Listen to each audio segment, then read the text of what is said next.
मंच पे उपस्थित सभी आदरणीय कवि बंधु भगिनियों, मेरा सादर प्रणाम आप सभी को।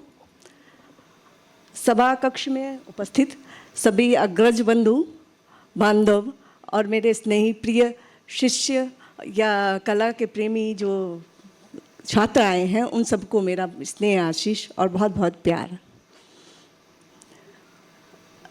कविता यात्रा की बात अगर की जाए तो ये कविता यात्रा सहसा तो एक शुरू होती नहीं है, कभी ना कभी से शुरू होती है। कोई ना कोई एक घटनाक्रम होता है जब से वो शुरू होती है। तो ये यात्रा तो बहुत लंबी है। इस यात्रा के लिए मैं ये कहूँ कि कुछ बड़े लोग जो पहले लिख के गए हैं, मेरे अग्रज बंधु या मेरी बहनें जो बड़ी साहित्यकार लोग हैं, उन लोगों ने जो लिखा है उन्हीं को पढ़ पढ़ के कहीं ना कहीं अंतस में कुछ ना कुछ एक संवेदनाएं आती हैं। उनसे ही कविता यात्रा शुरू होती है। कविताओं के लिए, कविता यात्रा के लिए या सृजन के लिए मैं अक्सर बोलती हूँ कि जो सृजन वो कर सकता है जो संवेदनशील व्यक्ति है। जिसके पास संवेदनाएं हैं वही कुछ सृजन कर सकता है। संवेदनाएं कैसी? संवेदनाएं ऐसी होती हैं जैसे भरा ग्लास होता है। पानी से भरा ग्लास जो होता है, अगर संवेदनाओं से हीन है कोई व्यक्ति तो वो उसको टच नहीं करेगा तो वो हिलेगा नहीं। और जब संवेदनाओं से भरा हुआ व्यक्ति जब उसी ग्लास को हल्का सा टच करता है तो ओवरफ्लो होता है, और ओवरफ्लो होकर के कविताओं की या सृजन की या सृजनशाला में से उपस्थित किसी भी कला विधा की रचना होती है। वो चाहे कविता हो, वो चाहे कला हो या संगीत हो। मैं कला, कवि, साहित्य और संगीत तीनों की बात इसलिए कर रही हूँ क्योंकि ये जन्म का जो उत्सव है, जन्म फेस्टिवल है, ये साहित्य, संगीत और कला के लिए समर्पित है। जैसा कि आप सभी जानते हैं, पद्म भूषण श्री ए रामचंद्रन जी पर मुख्य रूप से उनको किरदार मानते हुए उनको पर समर्पित ये कला का प्रोग्राम स्थापित किया गया है। तो उनके लिए जितना भी हम कर सकते हैं अपनी संवेदनाओं से के द्वारा कुछ भी समर्पित करें, वही हमारी उनके प्रति सच्ची श्रद्धांजलि, शब्दांजलि, संगीतांजलि या कलांजलि जिसको कह सकते हैं वो होगी। ठीक है। मैं अपनी कविता यात्रा के बारे में बताऊं तो लगभग 27-28 साल हो गए हैं शायद मेरी पहली कविता लिखे हुए। कहानी का सफ़र मेरा ज़्यादा पुराना नहीं है, 3-4 साल पुरानी पहले मैंने कहानी स्टार्ट की है और कविता से बहुत ही पुराना नाता रहा है। पहली कविता कहीं ना कहीं कुछ ना कुछ ठेस लगी थी, शायद उसी वजह से हुई थी। वो फिलहाल अभी मेरे पास संग्रह में नहीं है, संग्रह में तो नहीं है। पुरानी चीज़ें क्या होती है, हम उनका आदर करना भूल जाते हैं। कई बारी बहुत सारी चीज़ें होती हैं, हम अपनी विधाओं पर हम बहुत ध्यान नहीं देते हैं और भूल जाते हैं कि इनको संग्रहित कर करके हम इसको पर आगे मार्गदर्शन लेकर के कहीं आगे बढ़ जाते हैं। मैं कला के सभी विद्यार्थियों से, सभी विद्यार्थियों से ये कहना चाहूँगी, उपस्थित कई ऐसे भी हैं जो किसी विधा में अभी दुविधा में है, विधा को लेके दुविधा में है।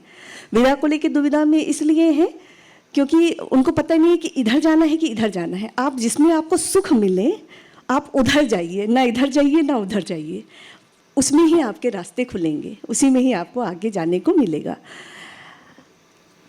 अगली बात, मैं बहुत बहुत शुक्रगुजार हूँ सुप्रिया अंबर जी और विनय अंबर जी का, जो उन्होंने मुझे इनवाइट किया, इस मंच पे बुलाया। उसके लिए बहुत बहुत आभारी हूँ। अक्सर कहा जाता है चराग तले अंधेरा होता है। ठीक है, चराग तले अंधेरा होता है इसलिए क्योंकि चराग अकेला होता है, और जब अकेला होता है तो उसके नीचे अंधेरा होना स्वाभाविक है, और उसके किनारे किनारे 2 चराग और रख दिए जाएं तो चराग तले अंधेरा खत्म हो जाता है। सुप्रिया और विनय अंबर ये जोड़ा एक ऐसा जोड़ा है जो एक चरागों को चरागवान कर देता है और दीपावली का माहौल आ जाता है और उत्सव की बात आ जाती है। इसलिए मैं बहुत बहुत शुक्रगुजार हूँ विनय और सुप्रिया जी की। आपका ज़्यादा समय ना लेते हुए, क्योंकि मेरे आगे बहुत सारे अच्छे अच्छे लोग हैं जिनको आप सभी सुनने के बहुत इच्छुक होंगे, तो मैं अपनी कविता का सफ़र शुरू करती हूँ और यहीं से शुरुआत करती हूँ, ज़्यादा बातें आगे ना बढ़ाते हुए। मैं अपनी पहली कविता जो है उसको आपको समर्पित करना चाहूँगी। सबसे पहले मैं ये पूछना चाहूँगी संचालक महोदय से, मेरे पास समय कितना है, क्योंकि सबको समय बराबर मिल जाए तो अच्छा हो। इससे क्या होता है, सभी को बराबर बराबर हिस्सा मिले तो सभी को सुनने का आनंद श्रोताओं को भी आए और पाठकों को भी आ जाए। तो मुझे लगता है कि मेरा समय अगर बता दिया जाए कि कितना समय, 10 मिनट। हाँ जी, मेरे खाते में 10 मिनट आया है, तो आप 10 मिनट तक हमको झेलिए अच्छे से। मेरी पहला कविता संग्रह सर्वांग है और इस सर्वांग की पहली कविता मैं आप सबको समर्पित करते हुए बोलती हूँ। हम नियंत्रण ही चाहते हैं, हम नियंत्रण ही चाहते हैं हर उस चीज़ पर जो हमारे पास है।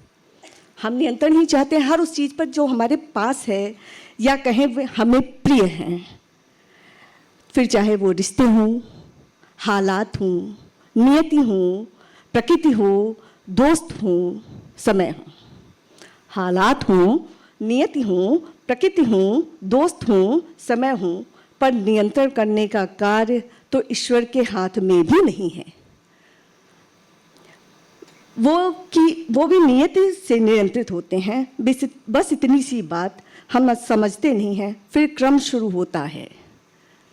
यदि हम नियति की बात करें, बस इतनी सी बात हम समझते नहीं हैं, फिर क्रम शुरू होता है अवसाद का, विवाद का, प्रमाद का।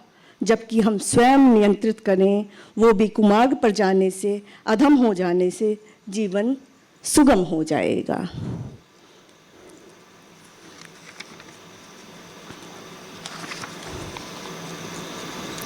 मेरी अगली कविता जो जैसे सबके प्रिय हैं, गोपाल दास नीरज दादा बहुत प्रिय होते हैं, सभी के प्रिय हैं, मेरे भी बहुत प्रिय हैं, क्योंकि उनकी प्रेम कविताएं और गीत के कौन कदरदान नहीं है। हमारी ख्याल से इस मंच पे बैठे हुए लोग भी और इस सभागार में भी बैठे हुए लोग नीरज दा को जरूर सुनते होंगे और उनकी कविताएं कहीं ना कहीं मन को टच करती हैं, कहीं ना कहीं झलंकृत करती हैं। तो कुछ ना कुछ उनसे प्रेरित होकर के ही, क्योंकि हम जिससे प्रेरणा लेते हैं अगर हम उसको कोट ना करें तो ये नाइंसाफ़ी है। तो उनको कोट करते हुए मैं बताना चाहूँगी कि उनकी एक कविता थी जो मुझे बहुत प्रिय थी, प्रिय तुमसे मैं दूर नहीं हूँ। इसकी अगली पंक्ति को उनकी जो कविता थी वो मुझे इतनी प्रिय लगी थी कि उसके आगे का भाव मेरा जो जगह वो मैं आपसे साझा करना चाहूँगी। प्रिय तुमसे मैं दूर नहीं हूँ, पर मन को समझाना होगा, दूर तुमसे ले जाना होगा। प्रिय तुमसे मैं दूर नहीं हूँ, पर मन को समझाना होगा, दूर तुमसे ले जाना होगा। माना हृदय के सागर में तुम मोती मानिक से रहते हो, सुख की एक अनुभूति सदा हृदय में कहते हो, पर जीवन की अभिलाषा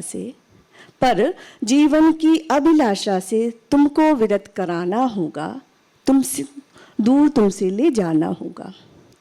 माना नैनों के द्वार से ही तुम आधिपत्य हृदय पर रखते हो, पीड़ा सा सुख मन को देकर थोड़ा सा छला करते हो। सुख दुख की परीक्षा से तुमको विलग कराना होगा, दूर तुमसे ले जाना होगा। माना अंतर मन तक छूकर तुम अपना वर्चस्व रखे हो, जीवन का एक ध्येय प्रेम कर सदा मुझे पढ़ा करते हो। प्रेम की इस पराकाष्ठा से तुमको अलग कराना होगा, दूर तुमसे ले जाना होगा। मेरा हृदय मलिन करो ना, तुम इतना गंभीर बनो ना, मुझे प्रेम के रंग भिगोकर मुझको अब कमज़ोर करो ना। आकांक्षा जो हृदय बसी है उस पर विजय दिलाना होगा, दूर तुमसे ले जाना होगा।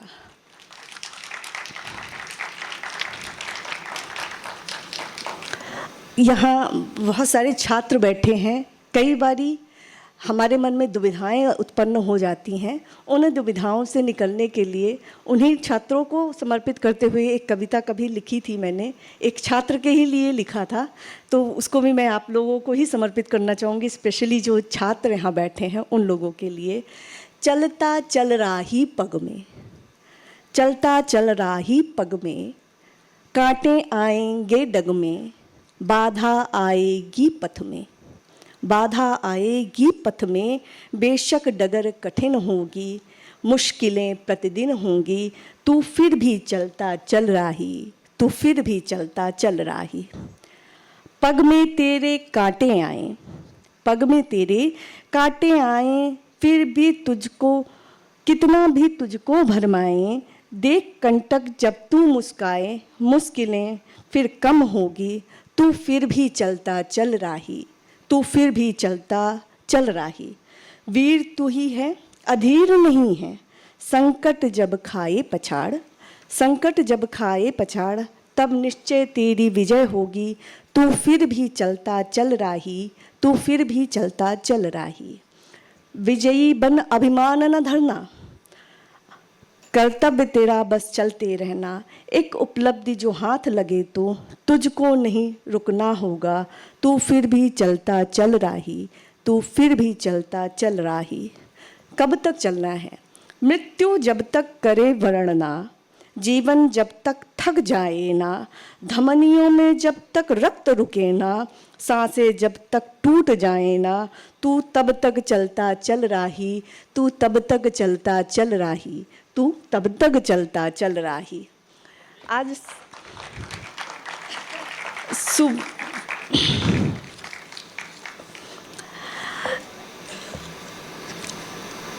सुबह के सत्र में हमारे वरिष्ठ, हमारी शुक्ला दीदी ने बोला था कि स्त्रियां देवी तुल्य नहीं, और एक सज्जन और थे, उन्होंने बोला था स्त्रियां देवी नहीं बनना चाहती हैं, वो बराबरी का हक चाहती हैं। और प्रेम पे कविता, जैसा दीदी ने भी बताया कि प्रेम पर कविताएं क्यों नहीं लिखी जानी चाहिए, लिखी जानी चाहिए, क्योंकि सबसे ज़्यादा ज़रूरत तो प्रेम की ही है। तो प्रेम जो होता है वो युवावस्था में तो बहुत तीव्र गति में होता है और उस पर बहुत सारी कविताएं लिखी गई हैं, लेकिन युवावस्था का प्रेम उस पर बहुत सारी कविताएं हैं। लेकिन जब अब उम्र का ढलान होता है, जब हम जिम्मेदारियों के बोझ से इतने ज़्यादा लबरेज हो जाते हैं, जो प्रौढ़ावस्था की अवस्था होती है, और उस अवस्था में बहुत सारी जिम्मेदारियां हैं, उस समय भी प्रेम चाहिए होता है एक स्त्री को, स्पेशली स्त्री को ही नहीं सभी को चाहिए होती है प्रेम, तो सभी को चाहिए। पूरा संसार प्रेममयी हो तो कितनी अच्छी बात हो। यहाँ पे मैं एक स्त्री के ही मन की भाव बोलना चाहूँगी, बल्कि स्त्री नहीं, आप एक प्रेमी युगल के रूप में किसी भी एक पक्ष से सुनना चाहें, पढ़ना चाहें, समझना चाहें तो समझ सकते हैं। उस कविता को आप सभी प्रेमियों को समर्पित करते हुए मैं बोलना चाहूँगी। सुनो ना, सुनो ना, चलो चलते हैं किसी पर्वत से उतरती नदी के पास, जैसे मैं उतर आती हूँ तुम्हारे पास। सुनो ना, चलो चलते हैं किसी पर्वत से उतरती नदी के पास, जैसे मैं उतर आती हूँ तुम्हारे पास, और तुम्हारी बाहें तट बनकर मुझे आलिंगन देती हैं, बांध लेती हैं, मुझे आलिंगन देती हैं और बांध लेती हैं। मेरा संपूर्ण अस्तित्व के साथ मेरे वेग, उद्वेग, चंचलता, निर्मलता, सबको तुमने वैसे ही स्वीकारा है जैसी मैं हूँ। बस वैसे ही अपने तट रूपी बंध से मुझे विलग नहीं करना, जैसे जिससे मैं अपनी शालीनता, शीतलता, सौंदर्य, समृद्धि, संस्कार, संपूर्णता के साथ तुम्हारे साथ सदा वास करती रहूं। मेरे जीवन यात्रा की संपूर्णता तुमसे है। सुनो ना, कभी मत छोड़ना और तोड़ना अपने बंधन को, नहीं तो मैं बिखर जाऊंगी और तब मेरी विरह प्रलय बन जाए, सब उजाड़ने को निमित्त ना बन जाए। मैं नहीं चाहती हूँ जो मुझ पर आश्रित हैं मैं उसकी संहारक बन जाऊँ। मैं नहीं चाहती हूँ जो मुझ पर आश्रित है मैं उसकी संहारक बन जाऊँ। नहीं चाहती जो हमारे प्रेम के साक्षी थे, प्रेम ही सामने बैठ करुण पुकार कर रहे हैं, मेरे ही सामने बैठकर करुण पुकार कर रहे हैं। मैं नहीं चाहती हूँ प्राणदायिनी होते हुए प्राणघातिनी कहलाऊँ। पुनः सृजन होगा मुझे पता है, पर इस दृष्टि पर प्रलय दृष्टि डाले ही क्यों। बस तुमसे एक प्रेम आग्रह है, अपने कर रूपी तट कभी न हटाना। मुझ नदी रूपी प्रियतमा से करते रहना बस प्रणय, या निवेदन है तुमसे चलो चलते हैं उस पर्वत से उतरती नदी और उसके तट के समान फिर से शुरू करते हैं प्रेम पर प्रथम पग।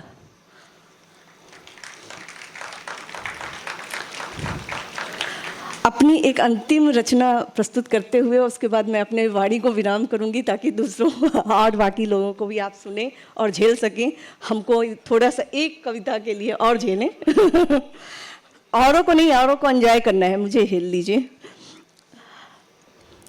मत आओ अपने पौरुष के अश्व पर सवार होकर, मत आओ अपने अहम के सवारी पर, यदि आना है तो अपने अस्तित्व के पास पर पग आओ। डोली से जैसे स्त्री अपने नन्हे पग भरते हुए तुम्हारे जीवन में प्रवेश करती है, अपनी समस्त संवेदना के साथ तुम्हारे जीवन को आनंदित करती है, अपनी समस्त कोमल संवेदनाओं से तुम्हें आह्लादित करती है, तुम्हें और तुम मेरे जीवन में एक स्त्री के रूप में जो अपने अस्तित्व का वहन करते आओ। पुनः सजाते हैं वह जीवन जो सूना हो गया है तुम्हारे पौरुष के अहंकार के मध्य। दंभ के चरणों तले दबाकर रौंद कर नष्ट करना चाहती, कभी अपनी प्राण हैं इनमें अभिसिंचित करो, यदि हो सके तो अपने सद आचार से, अपने प्रेम के कोमल स्पर्श से, अपने हृदय से, उच्च स्थान से जो तुमने सदा सुरक्षित रखा है मेरे प्रति आओ। पुनः पग भरते हैं, एक पग धरते हैं प्रेम पथ पर। यही अंतिम कविता आपको समर्पित करते हुए मैं विदा लेना चाहूँगी। धन्यवाद।